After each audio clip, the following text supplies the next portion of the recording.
大家好，阿旺睇我就話今日嚟到中央公園啊，位於氹仔嘅地標啊，睇一個8成實用嘅單位豪景花園啊！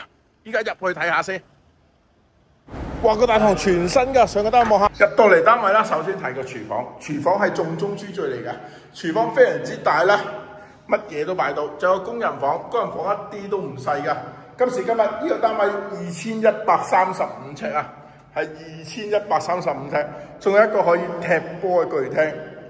係踢波嘅巨廳，望翻邊咧？呢度望翻中央公園啊，係中央公園。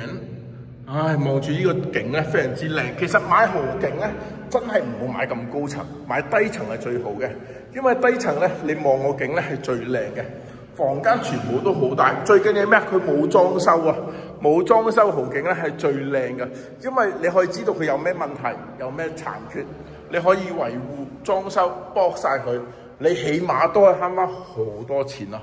咁呢個單位又問阿旺而家幾錢啊？900零萬啫，900零萬啫，4000零蚊尺，4000零蚊尺，望中央公園靚景，大堂都已經翻新咗，一陣陪大家睇埋個大堂。哇！呢啲單位夫復何求啊！